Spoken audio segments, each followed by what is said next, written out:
তাহলে আল্লাহকে বিশ্বাস করা, ফেরেশতাদেরকে বিশ্বাস করা, আল্লাহর কিতাব বিশ্বাস করা, আল্লাহ রসুলদেরকে বিশ্বাস করা, আল্লাহর সাথে সাক্ষাৎ বিশ্বাস করা, আবার যে আরেকটা জগৎ হবে পুনরুত্থান দিবস, এই পরের জগতের সব বিশ্বাস করা, এই 6টা জিনিসের নাম ঈমান। এখন আমার একটু বলেন, আল্লাহকে কি দেখি? এটাকে বলে ঈমান বিল গায়ব। বলেন এটাকে কি বলে? ফেরেশতাদেরকে কি দেখি? এটাকে বলে ঈমান বিল গায়ব, না দেখে বিশ্বাস করা। আল্লাহকে দেখি না বিশ্বাস করি, আল্লাহকে দেখি না ভয় করি। যারা আল্লাহকে না দেখেও ভয় করবে তাদের জন্য 1 নাম্বার পুরস্কার, আল্লাহ তাদেরকে ক্ষমা করবে। 2 নাম্বার বিরাট পুরস্কার আল্লাহ রেখে দিয়েছে। সূরা মুলকের 12 নম্বর আয়াতে আল্লাহ বলেন, ইন্নাল্লাযীনা ইয়াখশাউনা রাব্বাহুম বিল গায়বি লাহুম মাগফিরাতুন ওয়া আজরুন কাবীর। আল্লাহ তাআলা বলেন, যারা না দেখে আল্লাহকে ভয় করে তাদের জন্য রয়েছে ক্ষমা, ওয়া আজরুন কাবীর, তাদের জন্য রয়েছে বিরাট প্রতিদান, বিরাট পুরস্কার। যারা না দেখে আল্লাহকে ভয় করে তাদের জন্য রয়েছে ক্ষমা, আর তাদের জন্য রয়েছে বিরাট পুরস্কার। এই হলো আল্লাযীনা ইউমিনুনা বিল গায়ব। এরপরে কি বলে দেখেন, ওয়া ইউকিমুনাস সালাহ, যারা নামাজ কায়েম করে। বলেন সবাই কি কায়েম করে? বাস এই আলোচনার পরে শেষ হবে, এটা একটু মন দিয়ে শুনেন। কি কায়েম করে? নামাজ কায়েম করে। নামাজ কি জিনিস আগে আমার সাথে একটু বলেন। বলেন, যার নামাজ নাই তার দিন নাই। বলেন, যার মাথা নাই তার শরীরের কোনো মূল্য নাই। বলেন, মাথা ছাড়া শরীর যেমন, বলেন নামাজ ছাড়া দিন তেমন। মাথা ছাড়া শরীর যেমন, নামাজ ছাড়া দিন তেমন। এটা কিন্তু কবিতা শিখাই না, এটা হাদিস। একটু পরে বলতেছি, এটাই হাদিস।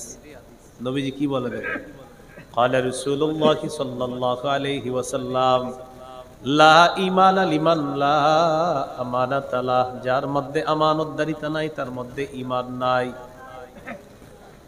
ওয়ালা সালাতা লিমান লা তুহুরা লা, যার মধ্যে পবিত্রতা নাই তার নামাজ নাই। এরপরে কি বলে দেখেন, ওয়ালা দীনা লিমান লা সালাতা লা, যার নামাজ নাই তার দিন নাই, যার নামাজ নাই তার দিন নাই। এরপরে নবী বলেন, ইন্নামা মাউদিউস সালাতি মিনাদ-দ্বীন কামাউদিউর রাসি মিনাল জাসাদ, শরীরের মধ্যে মাথা যেমন দ্বীনের মধ্যে নামাজ তেমন। শরীরের মধ্যে মাথা যেমন দ্বীনের মধ্যে নামাজ তেমন। মাথা ছাড়া শরীরের যেমন দাম নাই, মাথা ছাড়া শরীর যেমন, এটা কোনো মূল্য নাই। নবী বলেন, মাথা ছাড়া শরীর যেমন, দিন ছাড়া নামাজ ছাড়াও দিন তেমন। এই জন্য কোনো মানুষ যদি নামাজ না পড়ে তাকে আপনি বলবেন, কিরে তোর কি মাথা নাই? কি নাই? সে বলবে, মাথা নাই মানে তাহলে আমার শরীরটা আছে কেমনে? আপনি বলবেন, হ্যাঁ, মাথা ছাড়া যেমন তোমার শরীর থাকবে না, মাথা আছে বলে তুমি বলতেছো আমার শরীর আছে। মনে রাখবা, তুমি যে নামাজ পড়ো না, নবী বলছে তোমার মধ্যে দিন নাই।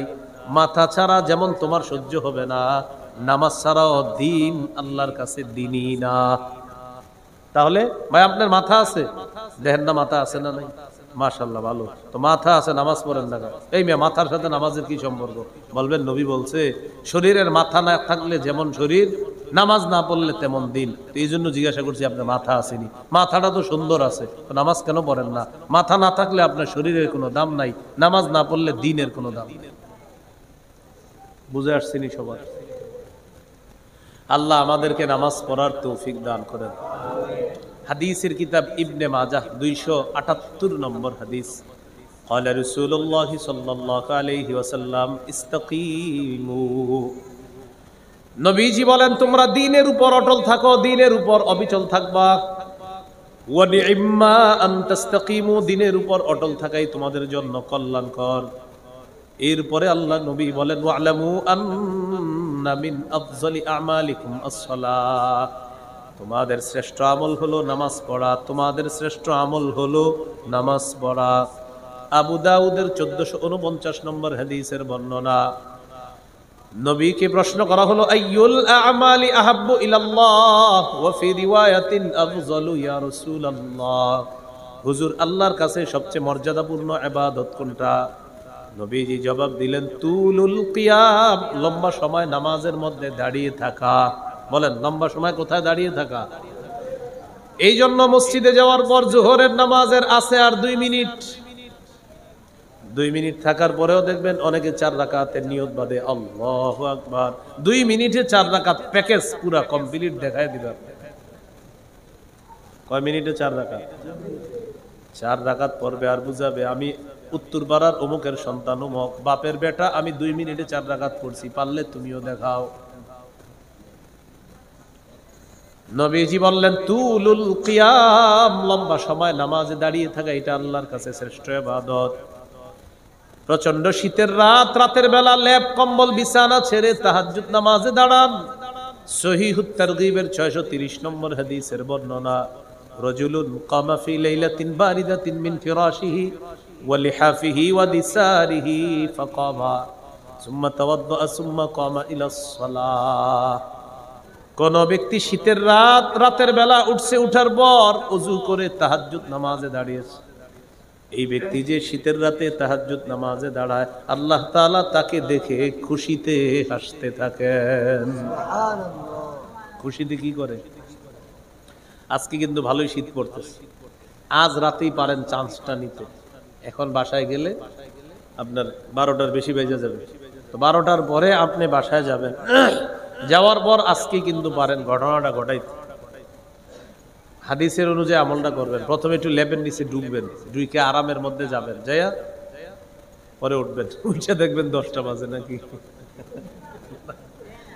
লেপের নিচে যাবেন, যাই একটু আরাম, বাস এই আরামের লেপটারে সরাইয়া দিবেন, উঠবেন, ওযু করবেন, নামাজে দাঁড়াইবেন, আল্লাহ আপনারে দেখে খুশিতে হাসতে থাকে। ফেরেশতাদেরকে আল্লাহ তাআলা বলেন মা হামালা আবদি হাদা আলা মা সানাআ, আমার বান্দা এই যে নামাজের মধ্যে দাঁড়িয়েছে, কেন দাঁড়িয়েছে? ফেরেশতারা বলে আল্লাহ রাজা আমা ইনদাকা ওয়া শাফকাতাম মিম্মা ইনদাক। 2টা কারণে দাঁড়িয়েছে। 1 নাম্বার আপনার কাছ থেকে পাওয়ার আশায়, আরেকটা হলো জাহান্নামের আযাবের ভয়ে। আল্লাহ তাআলা বলেন ও ফেরেশতাদের দল, সাক্ষী থাকো, আতাইতুহু মা রাজা, সে যে নিয়তে দাঁড়িয়েছে তাকে দিয়ে দিলাম। সুবহানাল্লাহ। ওয়া আম্মানতুহু মিম্মা ইয়াখাফ, সে যেই ভয়ে দাঁড়িয়েছে সেই ভয় থেকে আমি আল্লাহ তাকে নিরাপত্তা দিয়ে দিলাম।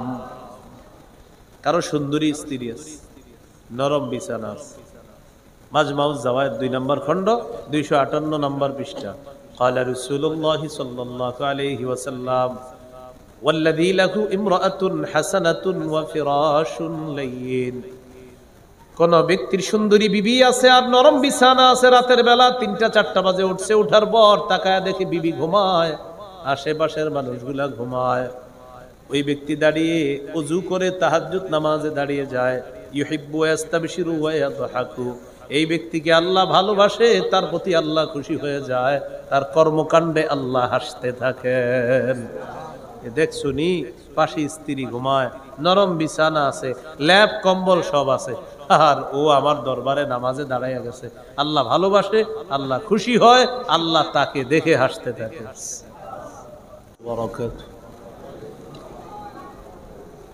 আলহামদুলিল্লাহ, আলহামদুলিল্লাহ কাফা ওয়া সালামুন আলা ইবাদিহিল্লাযীনা ইসতাফা। أما بعد فأعوذ بالله من الشيطان الرجيم. بسم الله الرحمن الرحيم. ألف لام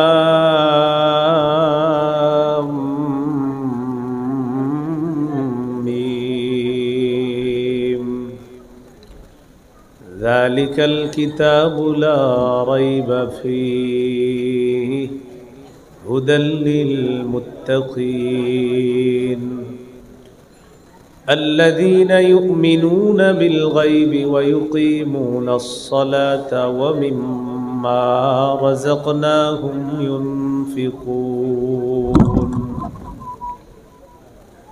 وقال رسول الله صلى الله عليه وسلم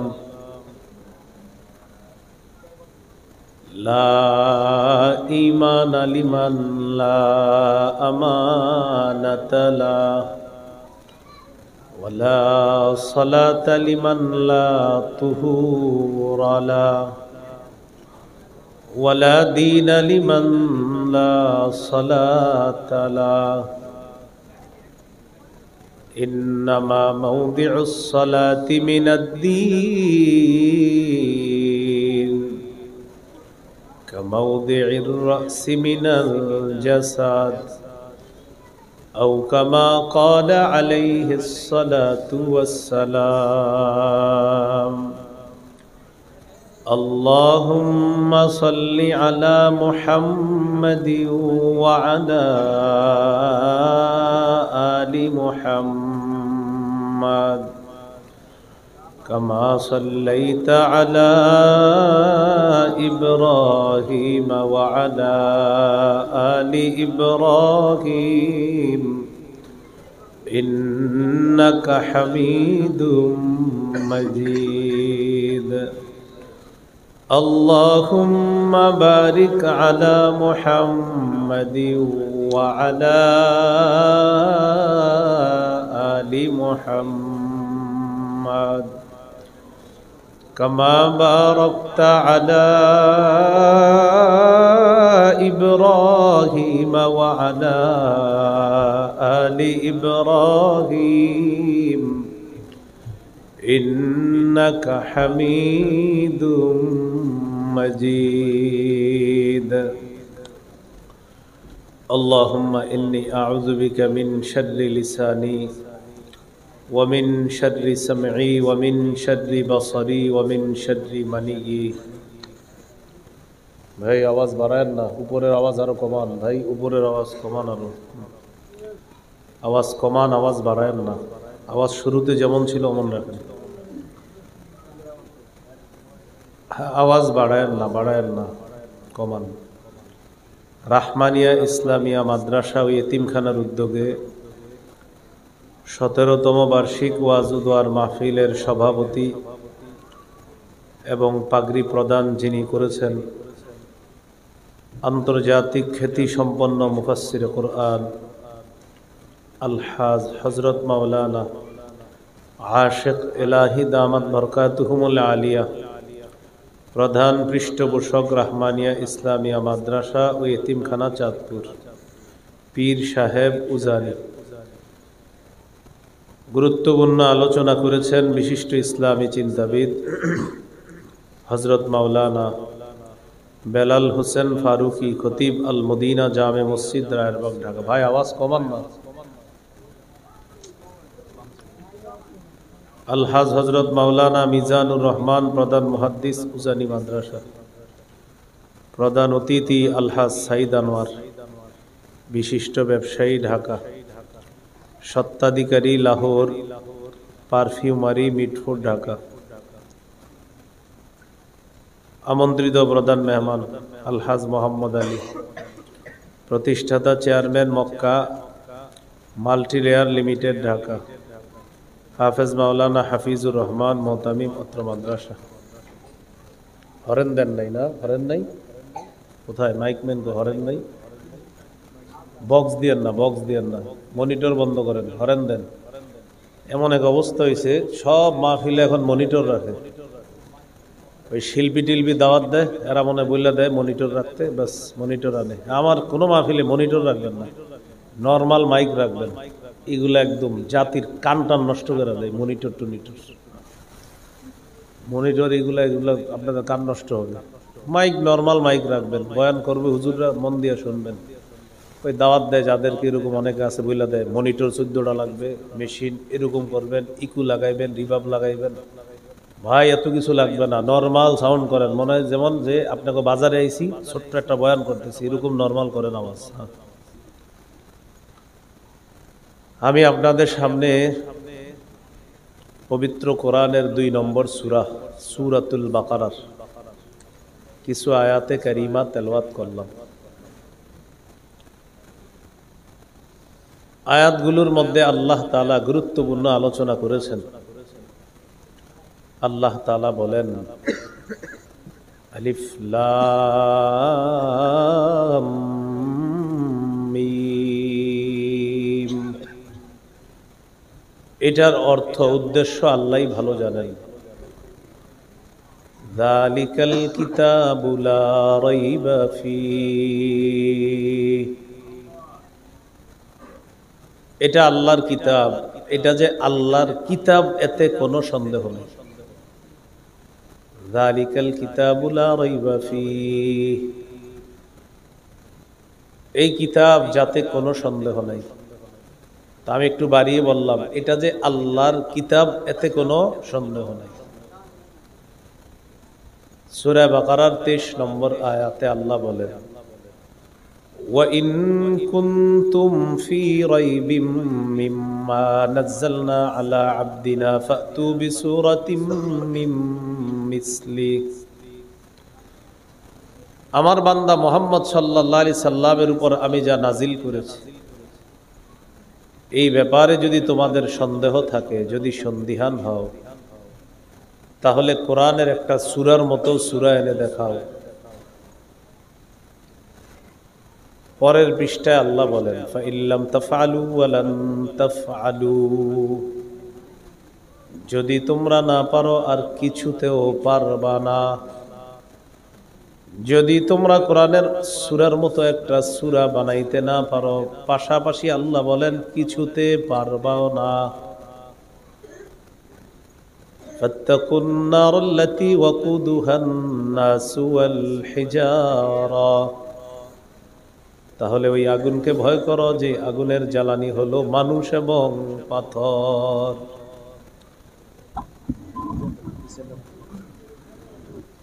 আর মাইক ধরবেন না, মেশিনে ধরবেন না ভাই। আপনারা কেউ বাড়াইতে বললেন না, বাড়াইতে বললে আমি চলে যাবো, কিন্তু আওয়াজ বাড়াইতে বললেন না।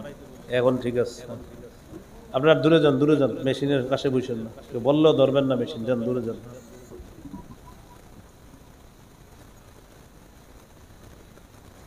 2 বছর ধরে আমার একটা বড় যোগ্যতা হলো ভাইরাল। কি যোগ্যতা?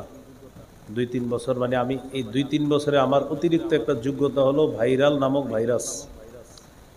এই যোগ্যতার পর থেকে সব মাহফিলগুলাতে মাইক থাকে প্রচুর, মেজাজ যায় খারাপ। আর ভাইরাল হওয়ার আগে যখন 7 বছর বয়ান করছি, এত সুন্দর বয়ান হইত, ছোট্ট 2টা মাইক পিছন থেকে দিত আর 4-5টা মাইক থাকতো।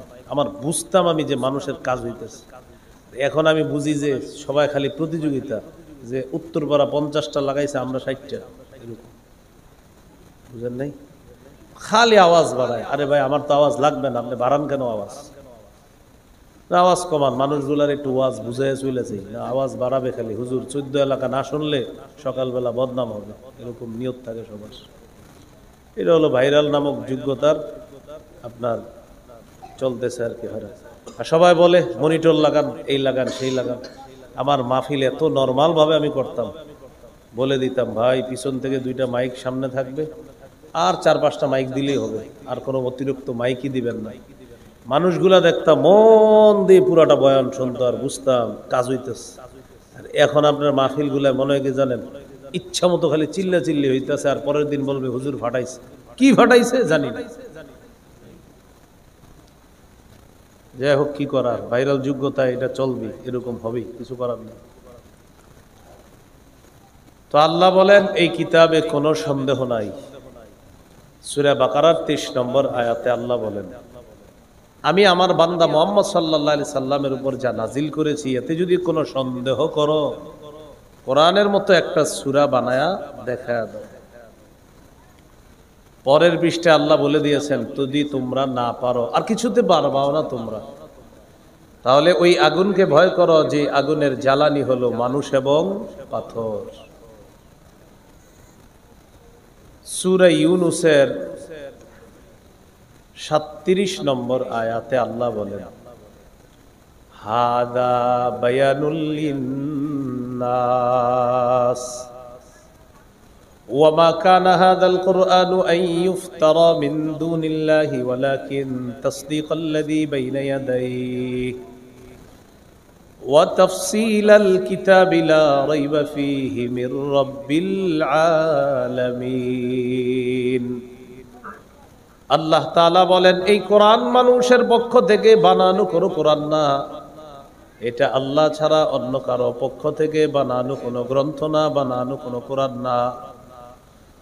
ওয়ালাকিন তাসদীকাল্লাযী বাইনা ইয়াদাইহি, এই কোরআন তার পূর্বের যত কিতাব আছে সমস্ত কিতাবকে সত্যায়নকারী হলো আল কোরআন। ওয়া তাফসীলাল কিতাব, কোরআন তার আগের যত কিতাব আছে সবগুলো কিতাবের ব্যাখ্যা দানকারী হলো আল কোরআন। আল্লাহ তাআলা বলেন লা রাইবা ফীহি মির রাব্বিল আলামিন, এই কোরআনে কোনো সন্দেহ নাই, এই কোরআন বিশ্ব জগতের রব আল্লাহর পক্ষ থেকে অবতীর্ণ কিতাব, এটাতে কোনো সন্দেহ নাই। এটা যে আল্লাহর পক্ষ থেকে কিতাব, এই কথায় কোনো সন্দেহ নাই। তো আল্লাহ তাআলা বলে দিলেন এই কোরআনে কোনো সন্দেহ নাই। সূরা আলিফ লাম মিম আস-সাজদা 2 নম্বর আয়াতে আল্লাহ বলেন তানজিলুল কিতাবি লা রাইবা ফীহি মির রাব্বিল আলামিন, কোরআন এটা আল্লাহর পক্ষ থেকে নাজিলকৃত, এতে কোনো সন্দেহ নাই এটা বিশ্ব জগতের রবের পক্ষ থেকে অবতীর্ণ কিতাব। এই হলো জালিকাল কিতাবু লা রাইবা ফীহি। এরপর আল্লাহ বলেন হুদাল্লিল মুত্তাকিন, আল্লাহ তাআলা বলেন কোরআন মুত্তাকিদের জন্য হেদায়েত। সূরা আলী ইমরানের 138 নম্বর আয়াতে আল্লাহ বলেন হাযা বায়ানুল লিন্নাস ওয়া হুদাও ওয়া মাউইযাতুল লিল মুত্তাকিন। আল্লাহ তাআলা বলেন এই কোরআন মানুষের জন্য পথ নির্দেশক, ওয়া হুদাও ওয়া মাউইযাতুল লিল মুত্তাকিন, যারা আল্লাহকে ভয় করে, যারা তাকওয়া অবলম্বন করে তাদের জন্য কোরআন হেদায়েত, তাদের জন্য পুরা কোরআনটা হলো ওয়াজ নসিহত, পুরা কোরআনটা ওয়াজ নসিহত, পুরা কোরআন হেদায়েত। সূরা শূরাতে আল্লাহ বলেন ওয়ালাকিন জাআলনাহু নূরান নাহদি বিহি মান নাশাউ মিন ইবাদিনা। আল্লাহ তাআলা বলেন এই কোরআনকে আমি আলো বানিয়েছি, এই আলোর মাধ্যমে আমার বান্দাদেরকে যাকে মন চাই তাকে আমি আল্লাহ হেদায়েত দিয়ে দেই। এই কোরআন হলো আলো, এই আলোর মাধ্যমে আমি আল্লাহ আমার বান্দাদের মধ্য থেকে যাকে মন চায় তাকে আমি আল্লাহ হেদায়েত দিয়ে দিই। তো কোরআনের কাছে আপনার যাইতে হবে, কোরআন পড়তে হবে, কোরআন শুনতে হবে। সহিহ বুখারীর বর্ণনা 5011 নম্বর হাদিস, কানা রাজুলুন ইয়াকরাউ সূরাতাল কাহফি ফাতাগাশাতহু সাহাবা, এক ব্যক্তি রাতের বেলা সূরা কাহফ তেলাওয়াত করতেছে, হঠাৎ দেখে আকাশের এক খণ্ড মেঘ তার বাড়ির উপর, রাত্রে সূরা কাহফ পড়তেছে, বাড়ির উপরে মেঘ। এই মেঘ কিন্তু আবার ওই যে বৃষ্টি আসে যেই মেঘ, ওরকম মেঘখণ্ড না, এমনি একটা মেঘখণ্ড আসে। তার ঘোড়ার দিকে তাকায় দেখে ফাজা আলা ফারাসুহু ইয়ানফিরু, তার ঘোড়াটা লাফায়। তিনি যত তেলাওয়াত করে তার ঘোড়া তত লাফায়। কোরআন তেলাওয়াত বন্ধ করে দেয়, ঘোড়ার লাফানো বন্ধ হয়ে যায়। পরের দিন আল্লাহ নবীর কাছে গেলেন, যাওয়ার পর বললেন ইয়া রাসূলুল্লাহ, রাতের বেলা আমি কোরআন তেলাওয়াত করতেছিলাম, হঠাৎ দেখি এক খণ্ড মেঘ আমার বাড়ির উপরে আসছে। আমি যখন কোরআন তেলাওয়াত করি মেঘখণ্ডটা আরো কাছে আসে, ঘোড়ার দিকে তাকায় দেখি ঘোড়া লাফায়। হুজুর আমি যখন তেলাওয়াত বন্ধ করে দিলাম মেঘখণ্ডটা আকাশের দিকে চলে যায়। নবীজি বললেন তিলকাস সাকিনাতু তানাজ্জালাত বিল কুরআন, রাতের বেলা কোরআন তেলাওয়াত করার কারণে আল্লাহর সাকিনা দুনিয়াতে আসছে। প্রতিদিন মানুষ যখন কোরআন তেলাওয়াত করে সাকিনা আর প্রশান্তি আসে। তোমার তেলাওয়াতের কারণে গত রাতে আল্লাহ সরাসরি তোমাকে সাকিনা দেখায় দিছে। সুবহানাল্লাহ। উনি তেলাওয়াত করছে, রাতের বেলা যে মেঘখণ্ডটা আসছে, নবীজি বললেন এটা সাকিনা, এটা প্রশান্তি, আল্লাহ তাআলা এই প্রশান্তি তোমাকে দেখায় দিছে। সহিহ মুসলিমের বর্ণনা, উসাইদ ইবনে হুযাইর রাদিয়াল্লাহু তাআলা রাতের বেলা কোরআন তেলাওয়াত করতেছে, তার সন্তান ইয়াহিয়া তার পাশে শোয়া।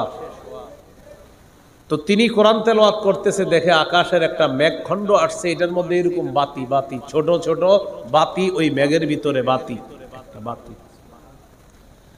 তিনি কোরআন তেলাওয়াত করে, তার ঘোড়া লাফায়, আর মেঘখণ্ডরা তার বাড়ির উপর আরে বসে আইসা পড়ছে। সাহাবী তেলাওয়াত বন্ধ করে দিলেন, পরের দিন নবীজির কাছে গেলেন। এই সাহাবীর নাম হলো উসাইদ ইবনে হুজাইর রাদিয়াল্লাহু তাআলা।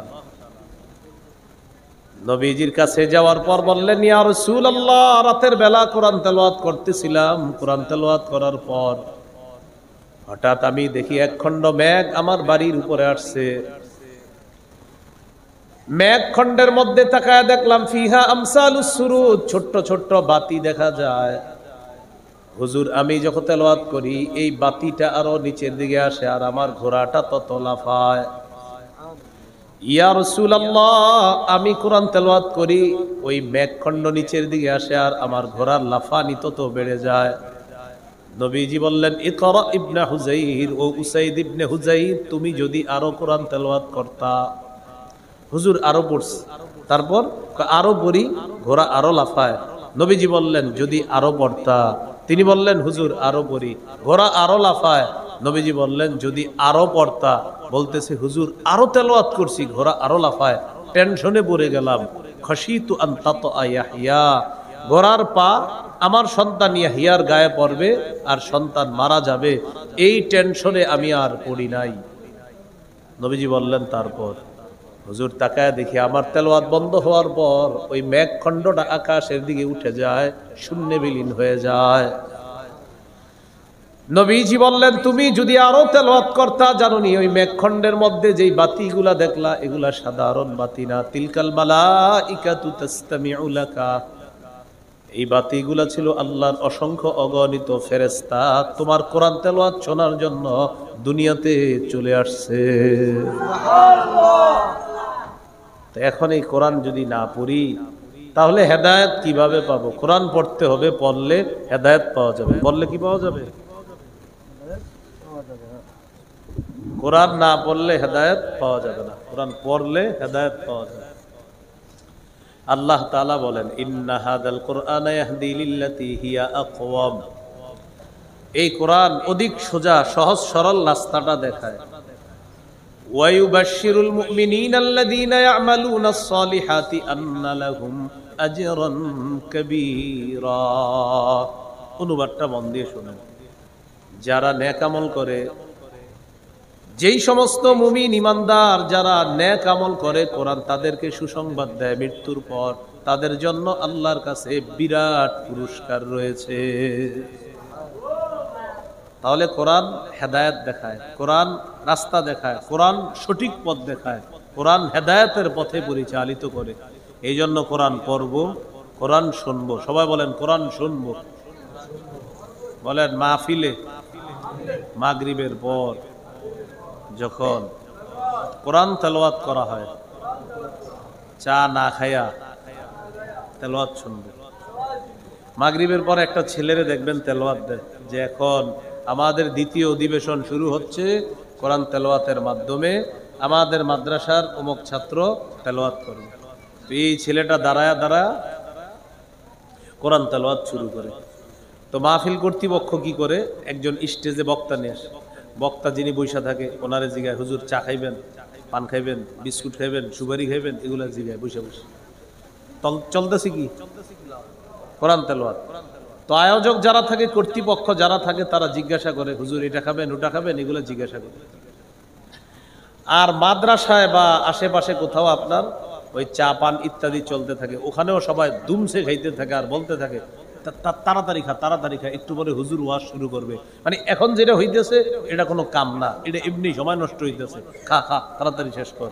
তেলাওয়াতের সময় যে এই কাজটা করেন, আল্লাহ যে তখন গজব দেয় না, শুকরিয়া আদায় করে। কোরআন তেলাওয়াত যখন চলে তখন কি বলে, সময় পাস করতেছে, নষ্ট করতেছে, তাড়াতাড়ি খা, হুজুর ওয়াজ শুরু করবে। না, এটা করবেন না। কোরআন তেলাওয়াত যখন চলবে তখন আয়োজক চুপ থাকবে, বক্তা চুপ থাকবে, শ্রোতা চুপ থাকবে, তখন আশেপাশে মেহমানদারি বন্ধ থাকবে, সবাইকে বলবেন এখন কোনো কথা হবে না, খাওয়া হবে না, সবাই চুপচাপ তেলাওয়াত শুনতে হবে। আল্লাহ বলেছেন কোরআন তেলাওয়াত করা হলে তোমাদের কাজ দুইটা, কান পেতে শোনো, চুপচাপ থাকো। এখন সত্যি করে বলেন, কোরআন তেলাওয়াত যখন হয় তখন কি আমাদের এই দুই কাজ হয়? তখন আমরা সব করি। আল্লাহ আমাদেরকে হেফাজত করেন। রাসূলুল্লাহ সাল্লাল্লাহু আলাইহি সাল্লাম একদিন রাতের বেলা তার স্ত্রীকে নিয়ে হাঁটতে বের হলেন। আয়েশা সিদ্দিকা রাদিয়াল্লাহু তাআলা আনহাকে নিয়ে হাঁটতে বের হইলেন। মাঝে মাঝে স্ত্রীকে নিয়ে রাতের বেলা হাঁটতে বের হবেন, এটা সুন্নত। মেলায় যায় না, মেলায় না গিয়া এমনি রাস্তা, আশেপাশে রাস্তায় হাঁটবেন। খুব মন দিয়ে শোনেন কথা। নবীজি তার স্ত্রীকে নিয়ে হাঁটতে বের হইলেন। যাওয়ার সময় দেখে নবীর এক সাহাবী নাম আবু মুসা রাদিয়াল্লাহু তাআলা আন দাঁড়িয়ে দাঁড়িয়ে আল্লাহর কোরআন তেলাওয়াত করতেছে। সুবহানাল্লাহ। নবীজি তার বিবি আয়েশা সিদ্দিকা রাদিয়াল্লাহু তাআলা আনহাকে নিয়ে ওই সাহাবীর পিছনে দাঁড়িয়ে গেলেন, চুপচাপ সাহাবীর কোরআন তেলাওয়াত শুনতে লাগলেন। একবার ভাবেন, নবীর এক সাহাবী কোরআন তেলাওয়াত করতেছে আর তার পিছনে যার উপর কোরআন নাজিল করা হয়েছে তিনি চুপচাপ দাঁড়ায় কোরআন তেলাওয়াত শুনতেছে। চুপচাপ আবার নবী চলে আসছে। পরের দিন সাহাবী আল্লাহ নবীর কাছে যায়।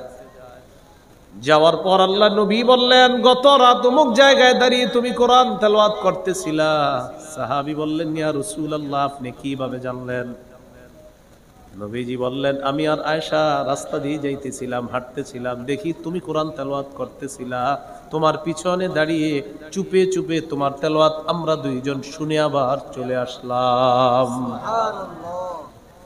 সাহাবী বললেন, লাউ আলিমতু বিমাকানিকা লাহাব্বারতু লাকা তাহবীরা, আমি যদি জানতাম হুজুর আপনি আমার পিছনে আসেন তাহলে আমি আরো সুন্দর করে কোরআন তেলাওয়াত করতাম। একটু বুঝেন, নবী তেলাওয়াত শুই না চুপচাপ দাঁড়ায়া গেছে, হাঁটা বন্ধ করে দিয়েছে, কোরআন তেলাওয়াত শুনছে। তো বলেন একটা বাচ্চাকে তেলাওয়াত দেওয়ার পর কিভাবে আমরা দুনিয়ার সব কাজ করি? তাহলে হলো একটা কাজ। আর যে বাচ্চাটা তেলাওয়াত করবে ওরে এখানে বসাবেন, এখানে আলোচক নিচে বসে থাকবে, মুরব্বী হইলে চেয়ার দিয়ে বসায় রাখবে। আর এই ছেলেটা তেলাওয়াত করবে এখানে বসে। কেন? ও কোরআন পড়বে, তো এই জন্য ওর মর্যাদা আমাদের চেয়ে এখন বেশি, তাই এখানে বসাবেন। এটারও দলিল আছে, ইবনে মাজাহ হাদিসের কিতাব 218 নম্বর হাদিস। রাসূলুল্লাহ সাল্লাল্লাহু আলাইহি সাল্লামের সাহাবী ওমর ফারুক রাদিয়াল্লাহু তাআলা আমিরুল মুমিনিন, মক্কা একজন গভর্নর বানায়া দিলেন। গভর্নরের সাথে এক জায়গায় ওমর ফারুক রাদিয়াল্লাহু তাআলা আনহুর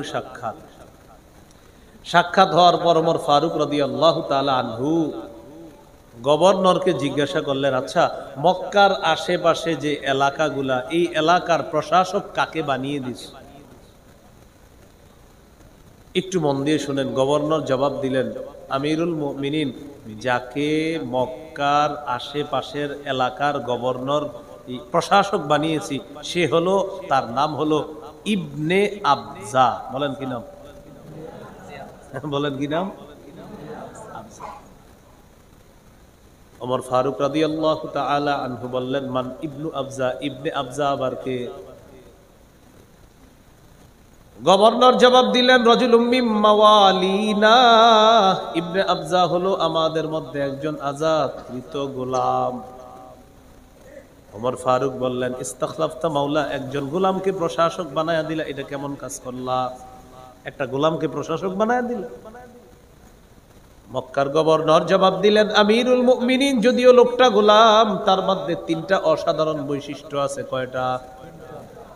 1 নম্বর, ইন্নাহু লাকারিউন লিকিতাবিল্লাহ, এই লোকটা আল্লাহর কোরআনের আলেম।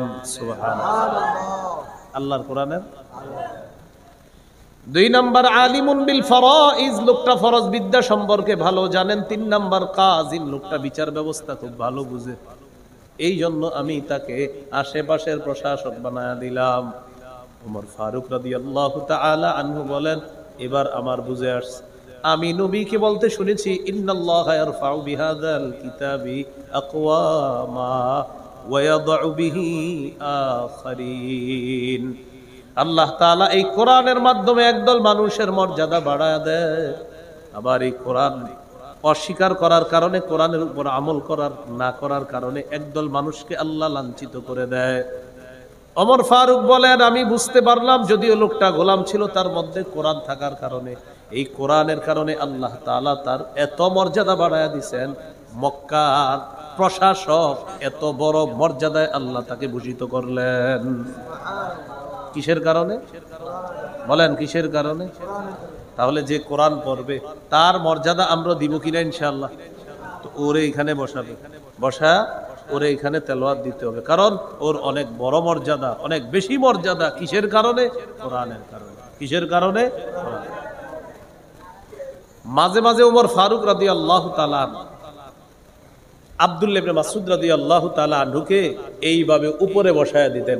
আমিরুল মুমিনিন নিচে বসে থাকতেন আর তাকে এইভাবে উপরে বসায়া দিতেন। তো সবাই জিজ্ঞাসা করতো, আপনি এরকম একজন কম বয়সী সাহাবীকে উপরে বসায়া দিলেন, এটা কোনো কথা?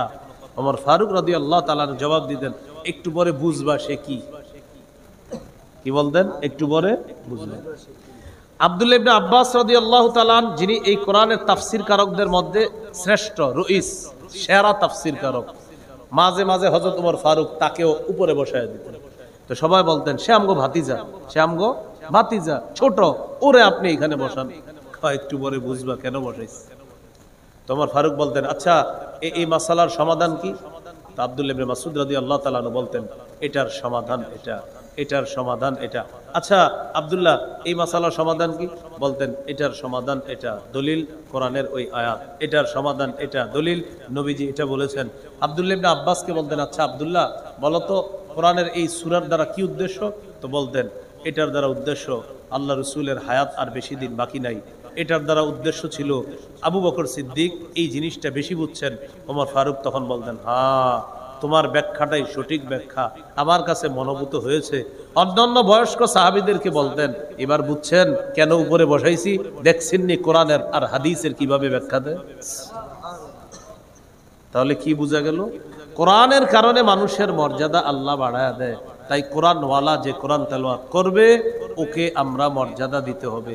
আল্লাহ কথাগুলা বুঝার তৌফিক দান করেন। মনে আসেনি আপনাদের, জালিকাল কিতাবুলা রাইবা ফিহি হুদাল্লিল মুত্তাকিন। কোরআন মুত্তাকিদের জন্য হেদায়েত। চলেন পরের আয়াতে যাই। মুত্তাকি কারা? আল্লাহ তাআলা বলেন, আল্লাযীনা ইউমিনুনা বিল গায়ব, যারা গায়েবে বিশ্বাস করে, যারা অদৃশ্যে বিশ্বাস করে।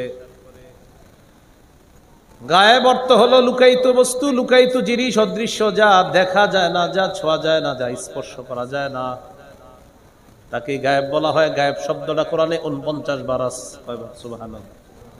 গায়েব শব্দটা কোরআনে আছে 49 বার, 4 নয়, 49 বার। গায়েব শব্দের বহু বচন হলো গুয়ুব। গুয়ুব শব্দটা কোরআনে আছে 4 বার। তাহলে গায়েব আছে 49 বার, গায়েবের বহু বচন হলো গুয়ুব। এই গুয়ুব শব্দটা কোরআনে আছে 4 বার। আল্লাহ তাআলা বলেন, মুত্তাকিদের 1 নম্বর বৈশিষ্ট্য হলো আল্লাযীনা ইউমিনুনা বিল গায়ব, যারা অদৃশ্যে বিশ্বাস করে, যারা গায়েবে বিশ্বাস করে। যারা অদৃশ্যে বিশ্বাস করে, যারা গায়েবে বিশ্বাস করে। এখন আসেন ঈমান। ঈমান কি জিনিস? আবিধানিক অর্থ আত-তাসদীক, বিশ্বাস করা।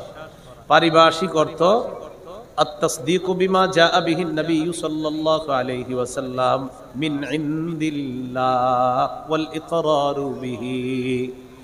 আমাদের নবী আল্লাহর পক্ষ থেকে যা নিয়ে এসেছেন এগুলা বিশ্বাস করা আর এগুলা স্বীকার করা, এটার নাম হলো ঈমান। আমাদের নবী আল্লাহর পক্ষ থেকে যা নিয়ে এসেছেন এটা বিশ্বাস করা আর এটা স্বীকার করার নাম হলো ঈমান।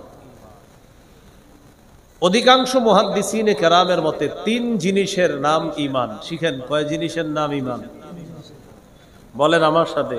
অন্তরে বিশ্বাস করা, মুখে স্বীকার করা, আমলে বাস্তবায়ন করা। আবার অন্তরে বিশ্বাস করা, মুখে স্বীকার করা, আমলে বাস্তবায়ন করা। এটার সুন্দর তিনটা আরবি আছে, আত-তাসদীকু বিল জিনান ওয়াল ইকরারু বিল লিসান ওয়াল আমালু বিল আরকান। মুহাদ্দিসিনে কেরাম বলেন তিন জিনিসের নাম হলো ঈমান, অন্তরে বিশ্বাস করা, মুখে স্বীকার করা, আমলে বাস্তবায়ন করা। সহিহ বুখারীর বর্ণনা 4777 নম্বর হাদিসের বর্ণনা, জিবরিল আমিন আল্লাহর নবীর কাছে আসছেন। আসার পর নবীকে প্রশ্ন করলেন, মাল ঈমানু ইয়া রাসূলুল্লাহ, ইয়া রাসূলুল্লাহ আপনার কাছে জানতে চাই ঈমান কি জিনিস। আল্লাহ নবী বললেন 6টা জিনিসের নাম মৌলিকভাবে ঈমান। বলেন মৌলিকভাবে কয় জিনিসের নাম ঈমান? 1 নাম্বার আনতুমিনা বিল্লাহ, আল্লাহকে বিশ্বাস করা। 2 নাম্বার ওয়া মালাইকাতিহি, আল্লাহর ফেরেশতাদেরকে বিশ্বাস করা। 3 নাম্বার ওয়া কুতুবিহি, আল্লাহর যত আসমানি কিতাব আছে সব বিশ্বাস করা। 4 নাম্বার ওয়া রুসুলিহি, আল্লাহর সব রাসূলদেরকে বিশ্বাস করা। 5 নাম্বার ওয়া লিকাইহি, আল্লাহর সাথে সাক্ষাৎকে বিশ্বাস করা। 6 নাম্বার ওয়া তুমিনা বিল বাসিল আখির, পুনরুত্থানকে বিশ্বাস করা। এই 6টা জিনিসের নাম হলো ঈমান। ঈমান কয় জিনিসের নাম? 6 জিনিসের নাম ঈমান। তাহলে আল্লাহকে বিশ্বাস করা, ফেরেশতাদেরকে বিশ্বাস করা, আল্লাহর কিতাব বিশ্বাস করা, আল্লাহর রাসূলদেরকে বিশ্বাস করা, আল্লাহর সাথে সাক্ষাৎ বিশ্বাস করা, আবার যে আরেকটা জগৎ হবে পুনরুত্থান দিবস, এই পরের জগতের সব বিশ্বাস করা। এই 6টা জিনিসের নাম ঈমান। এখন আমার একটু বলেন, আল্লাহকে কি দেখি? এটাকে বলে ঈমান বিল গায়ব। বলেন এটাকে কি বলে? ফেরেশতাদেরকে কি দেখি? এটাকে বলে ঈমান বিল গায়ব, না দেখে বিশ্বাস করা। আল্লাহকে দেখি না বিশ্বাস করি, আল্লাহকে দেখি না ভয় করি। যারা আল্লাহকে না দেখেও ভয় করবে তাদের জন্য 1 নাম্বার পুরস্কার, আল্লাহ তাদেরকে ক্ষমা করবে। 2 নাম্বার বিরাট পুরস্কার আল্লাহ রেখে দিয়েছে। সূরা মুলকের 12 নম্বর আয়াতে আল্লাহ বলেন, ইন্নাল্লাযীনা ইয়াখশাউনা রাব্বাহুম বিল গায়বি লাহুম মাগফিরাতুন ওয়া আজরুন কাবীর। আল্লাহ তাআলা বলেন যারা না দেখে আল্লাহকে ভয় করে তাদের জন্য রয়েছে ক্ষমা, ও আজরুন কাবীর, তাদের জন্য রয়েছে বিরাট প্রতিদান, বিরাট পুরস্কার। যারা না দেখে আল্লাহকে ভয় করে তাদের জন্য রয়েছে ক্ষমা, আর তাদের জন্য রয়েছে বিরাট পুরস্কার। এই হলো আল্লাযীনা ইউমিনুনা বিল গায়ব। এরপরে কি বলে দেখেন, ওয়া ইউকিমুনাস সালাহ, যারা নামাজ কায়েম করে। বলেন সবাই কি কায়েম করে? বাস এই আলোচনার পরে শেষ হবে, এটা একটু মন দিয়ে শুনেন। কি কায়েম করে? নামাজ কায়েম করে। নামাজ কি জিনিস আগে আমার সাথে একটু বলেন। বলেন যার নামাজ নাই তার দিন নাই। বলেন যার মাথা নাই তার শরীরের কোনো মূল্য নাই। বলেন মাথা ছাড়া শরীর যেমন, বলেন নামাজ ছাড়া দিন তেমন। মাথা ছাড়া শরীর যেমন, নামাজ ছাড়া দিন তেমন। এটা কিন্তু কবিতা শিখাই না, এটা হাদিস। একটু পরে বলতেছি, এটাই হাদিস। নবীজি কি বলে দেখেন, قال رسول الله صلى الله عليه وسلم লা ঈমানা লিমান লা আমানাতা লাহ, যার মধ্যে আমানতদারিতা নাই তার মধ্যে ঈমান নাই। ওয়ালা সালাতা লিমান লা তুহুরা লা, যার মধ্যে পবিত্রতা নাই তার নামাজ নাই। এরপরে কি বলে দেখেন, ওয়ালা দীনা লিমান লা সালাতা লা, যার নামাজ নাই তার দিন নাই, যার নামাজ নাই তার দিন নাই। এরপরে নবী বলেন, ইন্নামা মাউদিউস সালাতি মিনাদ-দ্বীন কামাউদিউর রাসি মিনাল জাসাদ, শরীরের মধ্যে মাথা যেমন দিনের মধ্যে নামাজ তেমন। শরীরের মধ্যে মাথা যেমন দিনের মধ্যে নামাজ তেমন। মাথা ছাড়া শরীরের যেমন দাম নাই, মাথা ছাড়া শরীর যেমন, এটা কোনো মূল্য নাই। নবী বলেন মাথা ছাড়া শরীর যেমন, দিন ছাড়া নামাজ ছাড়াও দিন তেমন। এই জন্য কোন মানুষ যদি নামাজ না পড়ে তাকে আপনি বলবেন, কিরে তোর কি মাথা নাই? কি নাই? সে বলবে মাথা নাই মানে তাহলে আমার শরীরটা আছে কেমনে? আপনি বলবেন হ্যাঁ, মাথা ছাড়া যেমন তোমার শরীর থাকবে না, মাথা আছে বলে তুমি বলতেছো আমার শরীর আছে। মনে রাখবা তুমি যে নামাজ পড়ো না, নবী বলছে তোমার মধ্যে দিন নাই, মাথা ছাড়া যেমন তোমার সহ্য হবে না, নামাজ ছাড়াও দিন আল্লাহর কাছে দিনই না। তাহলে ভাই আপনার মাথা আছে, দেখেন না মাথা আছে না নাই? মাশাআল্লাহ ভালো। তো মাথা আছে, নামাজ পড়েন না। এই মেয়ে, মাথার সাথে নামাজের কি সম্পর্ক? বলবেন নবী বলছে শরীরের মাথা না থাকলে যেমন শরীর, নামাজ না পড়লে তেমন দিন। তো এই জন্য জিজ্ঞাসা করছি আপনার মাথা আসেনি। মাথাটা তো সুন্দর আছে, তো নামাজ কেন পড়েন না? মাথা না থাকলে আপনার শরীরের কোনো দাম নাই, নামাজ না পড়লে দিনের কোনো দাম নেই। বুঝে আসছেনি সবার? আল্লাহ আমাদেরকে নামাজ পড়ার তৌফিক দান করেন। হাদিসের কিতাব ইবনে মাজাহ 278 নম্বর হাদিস। قال رسول الله صلى الله عليه وسلم استقيموا। নবীজি বলেন তোমরা দ্বীনের উপর অটল থাকো, দ্বীনের উপর অবিচল থাকবা। ওয়া নি'ম্মা আন তাস্তাকিমু, দ্বীনের উপর অটল থাকাই তোমাদের জন্য কল্যাণকর। এরপরে আল্লাহ নবী বলেন ওয়ালামু আন্না মিন আফজালি আমালিকুম আস-সালাহ, তোমাদের শ্রেষ্ঠ আমল হলো নামাজ পড়া, তোমাদের শ্রেষ্ঠ আমল হলো নামাজ পড়া। আবু দাউদের 1449 নম্বর হাদিসের বর্ণনা। নবীকে প্রশ্ন করা হলো আইয়ুল আমালি আহাব্বু ইলাল্লাহ ওয়া ফি রিওয়ায়াতিন আফজালু ইয়া রাসূলুল্লাহ, হুজুর আল্লাহর কাছে সবচেয়ে মর্যাদাপূর্ণ ইবাদত কোনটা? নবীজি জবাব দিলেন তুলুল কিয়াম, লম্বা সময় নামাজের মধ্যে দাঁড়িয়ে থাকা। বলেন লম্বা সময় কোথায় দাঁড়িয়ে থাকা? এই জন্য মসজিদে যাওয়ার পর জোহরের নামাজের আছে আর 2 মিনিট, 2 মিনিট থাকার পরেও দেখবেন অনেকে 4 রাকাতের নিয়ত বাঁধে, আল্লাহু আকবার। 2 মিনিটে 4 রাকাত প্যাকেজ পুরা কমপ্লিট দেখায় দিবে। কয় মিনিটে 4 রাকাত? 4 রাকাত পড়বে আর বুঝাবে আমি উত্তরপাড়ার অমুকের সন্তান অমুক, বাপের বেটা, আমি 2 মিনিটে 4 রাকাত পড়ছি, পারলে তুমিও দেখাও।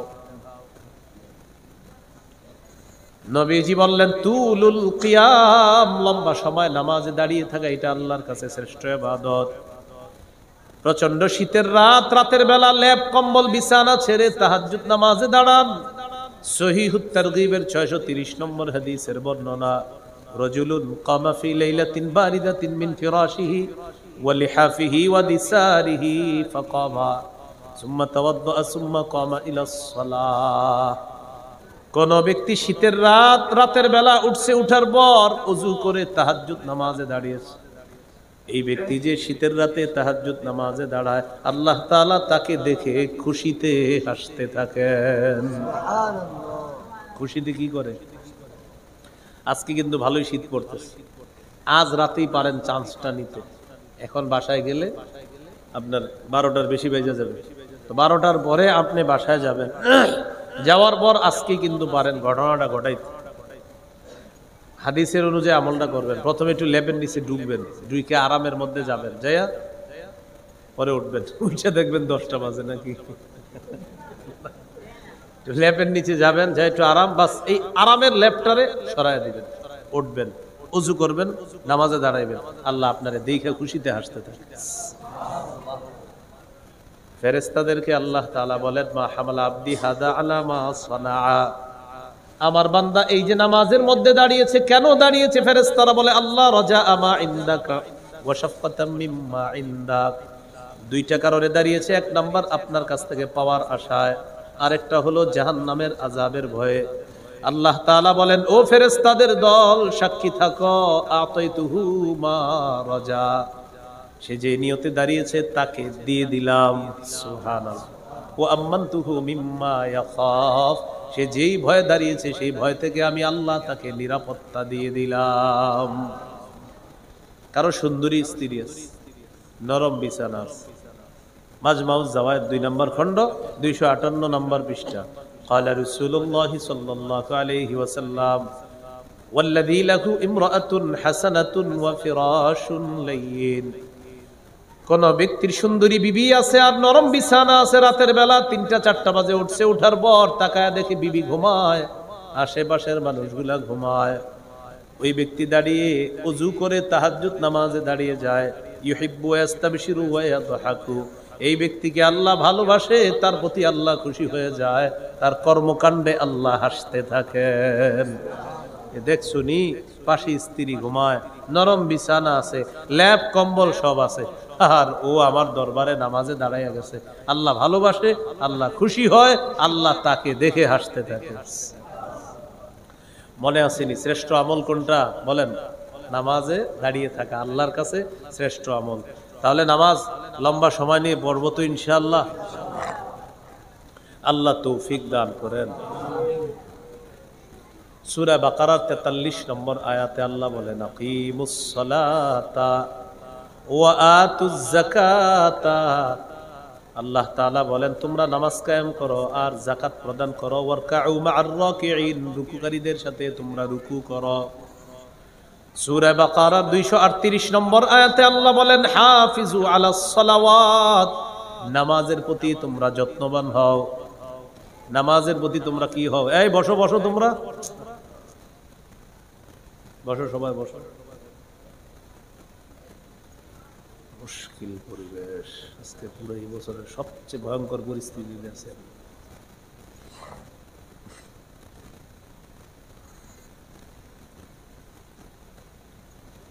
আল্লাহ তাআলা বলেন নামাজ কায়েম করো, যাকাত প্রদান করো, রুকুকারীদের সাথে রুকু করো। রুকুকারীদের সাথে কি করো? রুকু করো। কুয়াশার কারণে সময় মতো আসি নাই তো এই জন্য অপরাধ বোধ আছে, কিছু বলতেছি না। সময় মতো আসলে খবর ছিল। আল্লাহ বলেন নামাজ কায়েম করো, যাকাত প্রদান করো, রুকুকারীদের সাথে রুকু করো। রুকুকারীদের সাথে কি করো? রুকু করো। সূরা বাকারা 238 নম্বর আয়াতে বললেন নামাজের প্রতি যত্নবান হও, নামাজগুলা যত্ন সহকারে আদায় করো। খুব গুরুত্বপূর্ণ একটা আলোচনার দিকে আমরা যাইতেছি। এই আলোচনাটা দিয়ে আলোচনা শেষ হবে। যদি মনোযোগ না দেন অনেক কিছু হারিয়ে ফেলবেন। আল্লাহ বললেন নামাজ কায়েম করো। বলেন কি বলছে? কায়েম করো। কায়েম করার বাংলা হলো প্রতিষ্ঠিত করো। বলে নাই নামাজ পড়ো, বলছে নামাজ কায়েম করো। নামাজ কায়েম দ্বারা মৌলিক 5টি উদ্দেশ্য। কয়টি উদ্দেশ্য? 5টি উদ্দেশ্য। 1 নম্বর উদ্দেশ্য হলো নামাজের পূর্বে কিছু শর্ত আছে, এই শর্তগুলার প্রতি যত্নবান হওয়া। 2 নম্বর শর্ত, 2 নম্বর উদ্দেশ্য হলো রুকু সেজদাগুলা যত্ন সহকারে আদায় করা, মানে নামাজ কায়েম করা। নামাজ কায়েম দ্বারা 3 নম্বর উদ্দেশ্য হলো খুশু খুজুর সাথে নামাজ পড়া। নামাজ কায়েম করা দ্বারা 4 নম্বর উদ্দেশ্য হলো পরিবারকে নামাজের হুকুম করা। নামাজ কায়েম করা দ্বারা 5 নম্বর উদ্দেশ্য হলো রাষ্ট্রের সব মুসলমান যেন নামাজি হয়ে যায়, এই চেষ্টা করা। তাহলে নামাজ কায়েম করা দ্বারা কয়টা উদ্দেশ্য হলো? 5টা। 1 নাম্বার, নামাজের পূর্বে কিছু শর্ত আছে, এই শর্তগুলা আদায় করা। নামাজের পূর্বে কি শর্ত আছে? শরীর পাক, কাপড় পাক, নামাজের জায়গা পাক, সতর ডাকা, কেবলামুখী হওয়া, অক্ত মতো নামাজ পড়া, নামাজের নিয়ত করা। এই বাচ্চা পোলাপান পারে মক্তবের। তো শরীর পাক করা, এটা নামাজের পূর্বে একটা শর্ত। আপনার শরীর পবিত্র আছে কিনা এটা দেখা, এই শরীর পাক করা।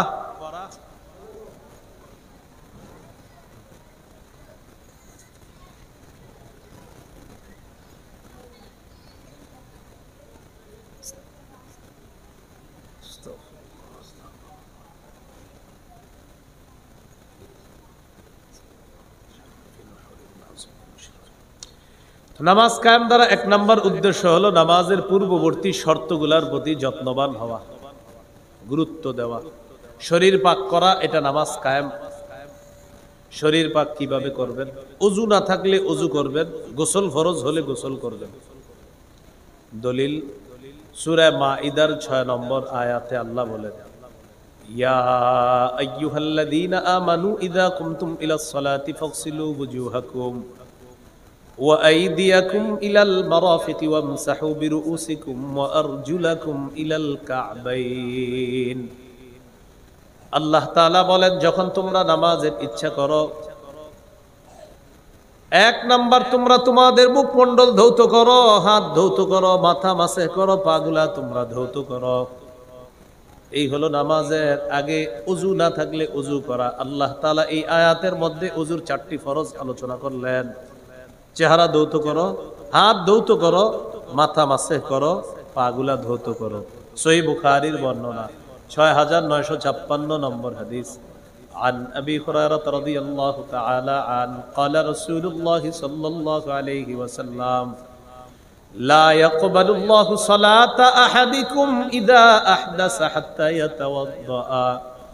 নবীজি বলেন আল্লাহ তাআলা তোমাদের কারো নামাজ ততক্ষণ কবুল করবেন না যতক্ষণ ওই ব্যক্তি উযু না থাকলে উযু করবে, ততক্ষণ তার নামাজ আল্লাহ কবুল করেন না। উযু না থাকলে উযু করতে হবে, ততক্ষণ পর্যন্ত তার নামাজ আল্লাহ তাআলা কবুল করেন না। পরে আল্লাহ বলেন ওয়া ইন কুনতুম জুনুবান ফাত্তাহহারু, যদি গোসল ফরজ হয় তাহলে তোমরা গোসল করে নিবা, গোসল ফরজ হলে গোসল করে নিবা। এ হলো আপনার শরীর পাক করা। এরপরে কাপড় পাক করা। সূরা মুদ্দাসসিরের 4 নম্বর আয়াতে আল্লাহ বলেন ওয়া থিয়াবাকা ফাতাহহির, নবী আপনি আপনার কাপড় সমূহ পবিত্র করেন। সহিহ বুখারীর 227 নম্বর হাদিস। এক মহিলা নবীজির কাছে আসছে, আসার পর মাসালা জিজ্ঞাসা করছে, আরাইতা ইহদানা তাহিদু ফিস সাওবি ফাকাইফা তাসনাউ ইয়া রাসূলুল্লাহ। ইয়া রাসূলুল্লাহ, আমাদের নারীদের কারো কাপড়ের মধ্যে যদি নাপাকি লাগে, এই নাপাকি পবিত্র করার কি উপায় আপনার কাছে জানতে চাই। নবীজি বললেন তাহুত্তুহু, 1 নাম্বার ওই নাপাকি ঘষবে। 2 নাম্বার সুম্মা তুকরিসুহু বিল মা, ওই নাপাকি ঘষার পর ওই কাপড়টা পানির মধ্যে রিগড়িয়ে নিবে। ওয়া তানদাহুহু, 3 নাম্বার ওই কাপড়টা চিপবে, এরপর শুকাতে দিবে। শুকাতে দেওয়ার পর কাপড় যখন পবিত্র হবে, আল্লাহ নবী বলেন সুম্মা তুসাল্লি ফিহি, এরপর এই পবিত্র কাপড়ে নামাজ পড়বে। এখান থেকে মাসালা পেয়ে গেলাম, কাপড় পবিত্র হওয়া শর্ত, নামাজের আগে কাপড়টা পবিত্র করতে হবে, এরপর নামাজ পড়তে হবে। বাকি মনে রাখবেন, আমি যে নামাজ পড়লাম আমার কাপড়ে কোনো অপবিত্রতা আছে কিনা এটা চেক করা মানে নামাজ কায়েম করা। এরপরে হলো নামাজের জায়গা পাক। নামাজের আগে আপনি দেখতে হবে নামাজের জায়গাটা পবিত্র আছে কিনা, এই পবিত্র আছে কিনা চেক করা, নামাজ কায়েম করা। সহিহ বুখারীর 438 নম্বর হাদিস। ক্বালা রাসূলুল্লাহ সাল্লাল্লাহু আলাইহি ওয়াসাল্লাম, নবীজি বলেন উতিতু খামসান লাম ইউতাহুন্না আহাদুম মিনাল আমবিয়াই ক্বাবলি। নবী বলেন আমার পূর্বে যত নবী এসেছে সমস্ত নবীদের চাইতে আমাকে আলাদা 5টি বৈশিষ্ট্য দেওয়া হয়েছে। এই 5টি বৈশিষ্ট্য আমার পূর্বে কোন নবীকে দেওয়া হয় নাই। 1 নাম্বার নুসিরতু বির-রুবি মাসিরাতা শাহরিন, আমি যখন কারো বিরুদ্ধে জিহাদ করার জন্য রওনা করতাম, আল্লাহ তাআলা 1 মাসের দূরত্বে তাদের অন্তরে আমার প্রতি ভীতি সৃষ্টি করে দিতেন। 1 মাসের দূরত্বে বেঈমানদের অন্তরে আমার ব্যাপারে আল্লাহ ভীতি সৃষ্টি করে দেয়। এই হলো নবীজি বলেন আমাকে এটা দ্বারা সাহায্য করা হয়েছে। 2 নাম্বার ওয়াজুইলাত লিয়াল আরদু মাসজিদান ওয়া তাহুরা, নবী বলেন পুরা পৃথিবীটা আমার জন্য পবিত্র এবং মসজিদ বানায়া দেওয়া হয়েছে। আমার উম্মতের কেউ যদি রাস্তাঘাটে কোথাও নামাজের সময় হয়ে যায়, আশেপাশে যদি ইবাদত করার জন্য কোনো মসজিদ না থাকে, আমার উম্মত যদি ওই জমিনের মধ্যেই নামাজ আদায় করে নেয়, আল্লাহ তাআলা তার নামাজ কবুল করে নিবেন। এখানে একটু বুঝেন, অতীতের যুগে কেউ ইবাদত করলে ইবাদত খানায় গিয়ে ইবাদত করা লাগতো। এই উম্মত পবিত্র জমিনে যেখানে আছে সেখানে নামাজ পড়বে, আল্লাহ তার নামাজ কবুল করবে। এই হলো নামাজের জায়গা পাক। এরপরে সতর ঢাকা, সতর ঢেকে নামাজ পড়া।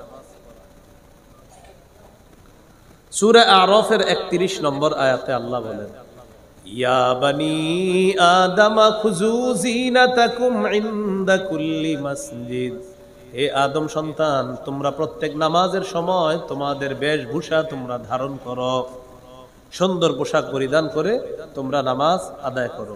বেশভূষা ধারণ করো, সুন্দর পোশাক পরে তোমরা নামাজ আদায় করবা।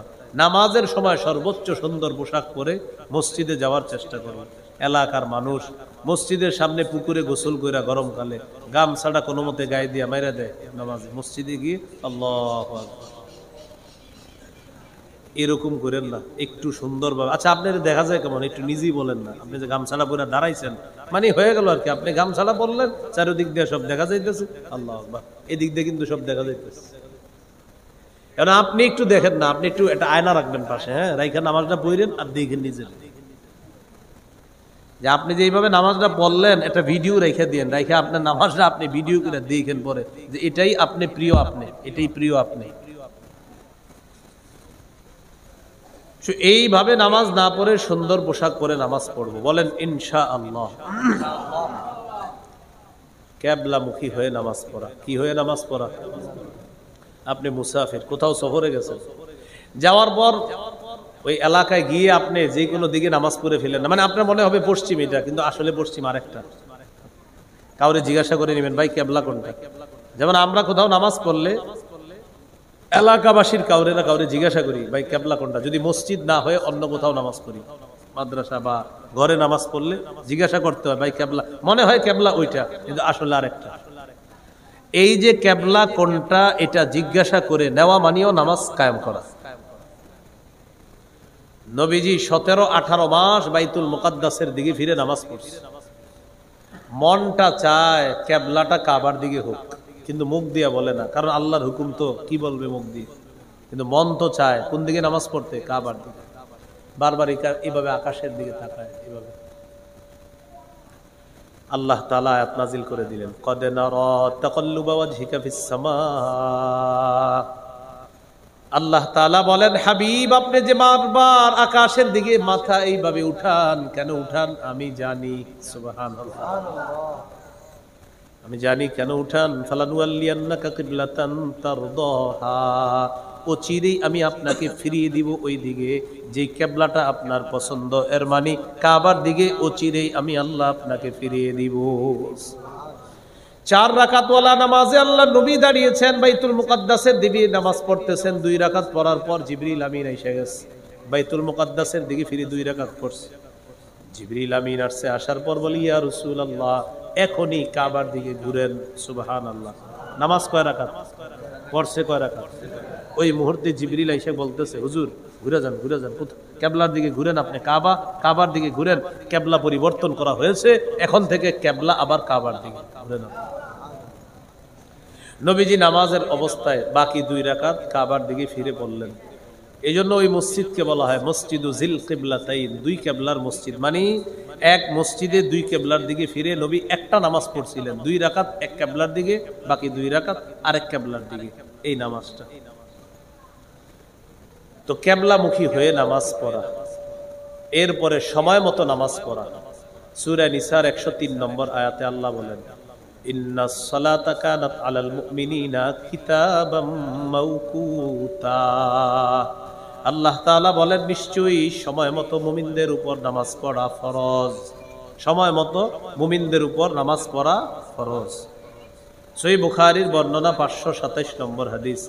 সাহাবী নবীকে জিজ্ঞাসা করলেন, আইয়ুল আমালি আহাব্বু ইলাল্লাহি ইয়া রাসূলুল্লাহ, আল্লাহর কাছে সবচেয়ে পছন্দনীয় আমল কোনটি? নবীজি বললেন, আসসালাতু আলা ওয়াক্তিহা, সময় মতো নামাজ পড়া। বলেন সবাই, সবচেয়ে পছন্দনীয় আমল কোনটা? আবার বলেন, সময় মতো নামাজ পড়া সবচেয়ে পছন্দনীয় আমল। বক্তা রিসিভ করার জন্য মাগরিবের সময় 30টা মোটর সাইকেল গেছে। কয়টা মোটর সাইকেল ওয়ালারা গিয়ে রাস্তায় দাঁড়ায় আছে, বক্তা সাহেব যে দিক দিয়ে ঢুকবে। মাগরিবের নামাজ যায়, কিন্তু মানুষগুলা মসজিদে যায় না কেন? নামাজ যাইলে যাক, হুজুর যেন না যায়। নামাজ যাইলে যাক, হুজুর যেন না যায়। মাগরিবের সময় কি অনেকক্ষণ থাকে? এই জন্য দাঁড়ায় রয়েছে, ভাই নামাজ পড়বেন না? আরে ভাই হুজুর আসবেন তো, নামাজ মাগরিবটা বইরা নেন। ও হুজুর যদি চলে যায়, তো হুজুর যাইলে সমস্যাটা কি? সমস্যা কি কোথায় জানেন? ওনারা 30 জন একটা ভিডিও করবে, ভিডিওটা ফেসবুকে দিবে, দেওয়ার পর বলবে আরিফ বিন হাবিবের সাথে কাটানো কিছু মুহূর্ত। কি লিখবে? আরিফ বিন হাবিবের সাথে কাটানো কিছু মুহূর্ত, যদিও মাগরিবটি পড়িনি, এটা লিখবে না, এটা আমি বলে দিলাম। মানে ভিডিওটা মিস যাতে না হয়, মাগরিব যাইলে যাক, হুজুর না যাক, ভিডিও মিস না হোক, মাগরিব চলে যাক। যদিও এলাকার মানুষ এরকম করেন না, এমনি বললাম আর কি, পৃথিবীতে হয়তো কোথাও করে এরকম, তাই বললাম। তো আলোচককে রিসিভ করতে গেলেন 30 জন মাগরিবে। কোন সময়?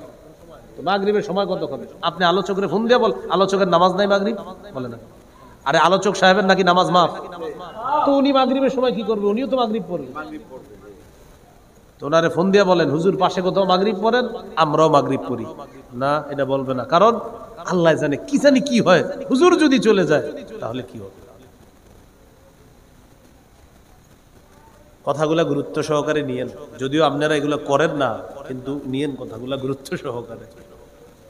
আল্লাহ আমাদেরকে বোঝার তৌফিক দান করেন। সময় মতো নামাজ পড়া।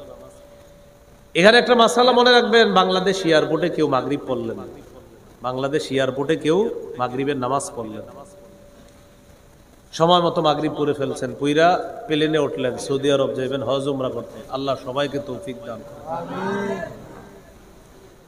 প্লেনে ওঠার পর প্লেন পশ্চিম দিকে যায়, যত পশ্চিম দিকে যায় আপনি দেখেন সূর্য যদি এখনো ডুবে না, মানে বাংলাদেশে সূর্য ডুবে গেছে, আপনিও মাগরিব পড়ছেন।